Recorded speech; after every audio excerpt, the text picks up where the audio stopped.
Assalamualaikum warahmatullahi wabarakatuh. Alhamdulillah wajil qadir wa azizil ghaffar mukawwirul ili ilan nahar tazkiratul liulil absar asyhadu an la ilaha illallah wa asyhadu anna muhammadan abduhu wa rasuluh la nabiyya ba'da. Allahumma shalli wa sallim wa barik alaihi. Bersyukur kita kepada Allah Subhanahu wa taala dengan ucapan alhamdulillahirabbil alamin. Bersalawat kepada baginda besar Nabiullah Muhammad sallallahu alaihi wasallam dengan ucapan Allahumma salli ala Sayyidina Muhammad. Ya, pada kesempatan ini kita akan belajar tentang salah satu sumber hukum Islam, ya, atau beberapa sumber hukum Islam, tapi kita akan membahas salah satu yang detail, yaitu tentang Al-Qur'anul Karim, ya. Ini diperhatikan baik-baik ya, ini materi kelas 10. Nah ini ya, sumber-sumber hukum Islam. Apa saja sumber-sumber hukum Islam itu? Tentunya ada banyak ya, ada beberapa. Yang pertama tentunya adalah Al-Quran. Yang kedua adalah Al-Hadis. Yang ketiga adalah ijtihad. Yang keempat adalah pembagiannya, ya. Yang kelima adalah hukum-hukum atau penerapan taklifi, ya. Yang pertama kita akan bahas ini tentang Al-Quran, ya. Mungkin di antara antum semua sudah ada yang tahu apa itu pengertian Al-Quran. Diberikan kepada Nabi siapa? Mukjizat ini diturunkan kepada Nabi siapa? Kita lanjut lagi. Nah, pertama adalah Al-Quranul Karim.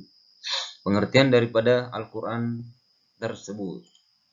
Ini ya, Al-Quran merupakan bentuk masdar dari kata kerja qara'a yang berarti bacaan, ya, atau berbicara tentang sesuatu yang ditulis. Jadi di sini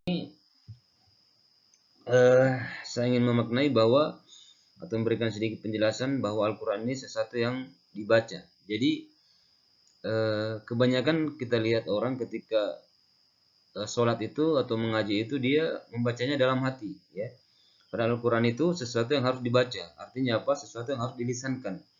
Sesuatu yang pengucapannya keluar dari bibir atau mulut kita dan didengarkan oleh telinga. Nah itu menurut menurut bahasa, ya, sesuatu yang harus dibaca, ya. Al-Quran yaitu kalam Allah Subhanahu wa taala yang merupakan mukjizat yang diturunkan kepada baginda besar Nabiullah Muhammad sallallahu alaihi wasallam, ditulis dalam bentuk mushaf, kumpulan wahyu Allah Subhanahu wa taala yang diturunkan kepada Nabi Muhammad sallallahu alaihi wasallam melalui perantaraan malaikat Jibril, ya, secara berangsur-angsur tentunya sebagai pedoman hidup, dan membacanya merupakan ibadah, ya. Merupakan ibadah dan kita mendapatkan pahala dari bacaan-bacaan kita, ya, bukan dari ayat per ayat, tapi setiap huruf kita akan mendapatkan pahala dari Allah Subhanahu wa taala. Nah, kita lanjut lagi. Nah, ini ya. Sumber hukum Islam, ya, segala sesuatu yang dijadikan dasar, aturan atau pedoman ketika seorang muslim melakukan aktivitasnya. Nah, di sini yang telah disepakati jumhur kebanyakan ulama yaitu 4, yaitu Al-Quran, As-Sunnah, Ijma' dan Qiyas. Ya, ini ada salah satu arti daripada ayat, ya. Hai orang yang beriman, taatilah Allah dan taatilah Rasul dan ulil amri atau pemegang kekuasaan. Kemudian jika kamu berbeda, kembalikanlah kepada Allah Subhanahu wa taala Al-Quran dan Rasul atau sunnahnya. Jika kamu beriman kepada Allah dan hari akhir, kemudian yang demikian itu lebih utama bagimu dan lebih baik, ya. Quran surah keempat ayat ke-59.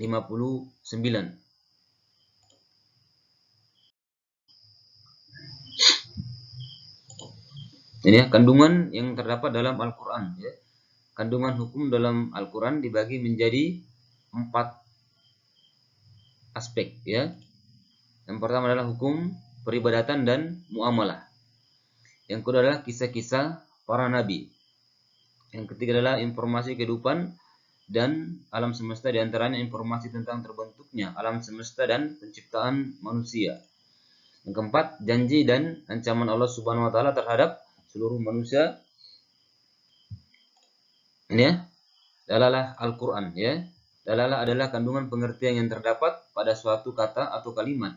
Dalam nas atau Al-Qur'an, dalalah Al-Qur'an terbagi menjadi dua, yaitu dalalah qat'i dan dalalah zanni. Firman Allah ya dalam Quran surah Al-Maidah yang artinya adalah, dan kami telah turunkan kepada Al-Quran dengan membawa kebenaran, membenarkan apa yang sebelumnya, yaitu kitab-kitab yang diturunkan sebelumnya, dan Al-Quran adalah ukuran untuk menentukan kebenaran kitab-kitab yang lain, yaitu terdapat dalam Quran surah Al-Maidah ya ayat ke-49 ya, dan tentunya ada beberapa kitab suci yang diturunkan Allah sebelum Al-Quranul Karim, dan semua kitab sebelumnya itu dihimpun di dalam Al-Quran atau disempurnakan ke dalam Al-Quran.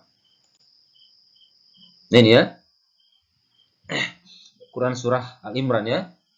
Bismillahirrahmanirrahim. Nazzalna alaikal kitaba bil haqq musaddiqan lima baina yadayhi wa anzalal Taurat wal Injil. Dia menurunkan kitab ya Al-Quran kepada Muhammad yang mengandung kebenaran atau membenarkan kitab-kitab sebelumnya, menurunkan Taurat dan Injil. Quran surah Al-Imran surah ketiga ayat yang ketiga juga. Ini proses turunnya Al-Quran. Yang pertama ya, malaikat memasukkan wahyu itu ke dalam hati Nabi Muhammad Shallallahu Alaihi Wasallam. Yang kedua, malaikat menampakkan sebagai seorang laki-laki yang mengucapkan kata kepada Nabi Muhammad Sallallahu Alaihi Wasallam. Wahyu datang kepada Nabi Muhammad Sallallahu Alaihi Wasallam seperti suara lonceng. Ini ya, malaikat menampakkan Malaikat menampakkan wujudnya kepada Nabi Muhammad ya sebagai seorang manusia, bukan wujud yang asli. Nah ini ya, Al-Quran diturunkan pada tanggal 17 Ramadan yang dikenal sebagai Nuzul Quran.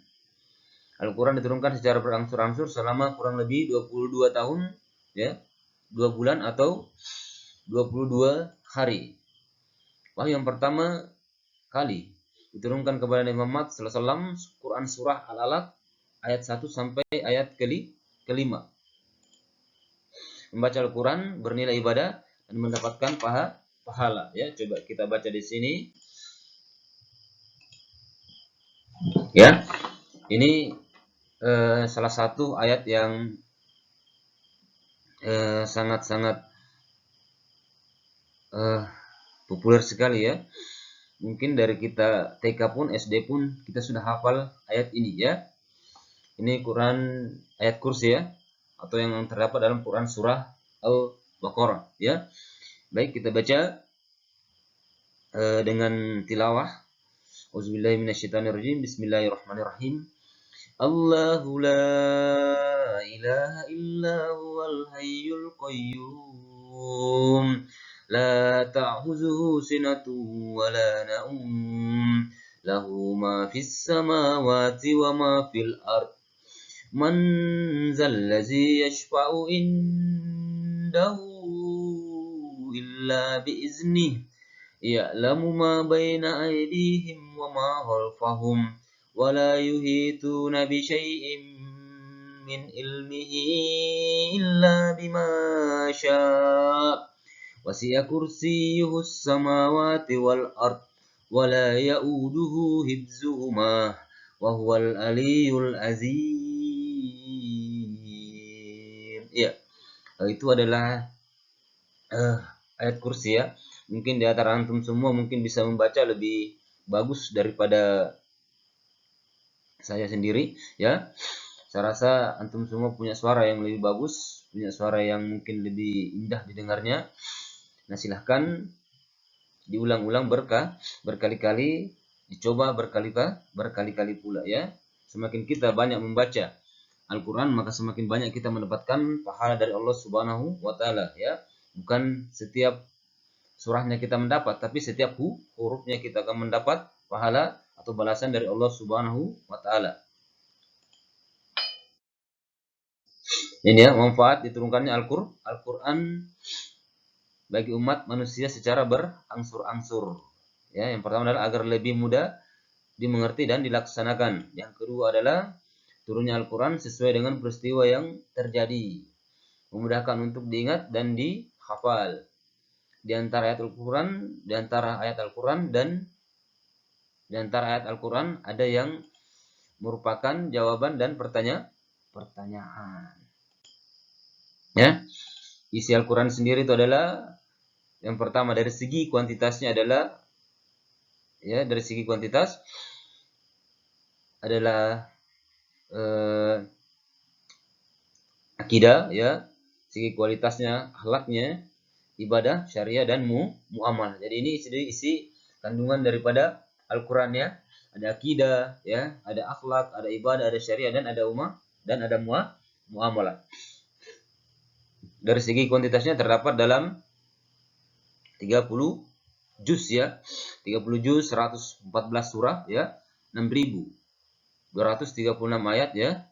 Dan 32.315 huruf, ya. Dan 77.439 kosa kata. Itu dari segi kuantitas atau banyaknya daripada isi yang terdapat dalam Al-Quran tersebut. Nah, kita lanjut lagi sifat-sifat Al-Quran, ya, yaitu nur atau cahaya, huda atau petunjuk, syifa atau obat, mauizah atau nasihat, aziz atau mulia, ya, mubarak atau yang diberkahi, bazir atau pembawa kabar baik, nazir atau pembawa kabar buruk. Ini kedudukan Al-Qurannya, kumpulan wahyu Allah Subhanahu wa Ta'ala, ya. Sumber hukum Islam yang pertama tentunya.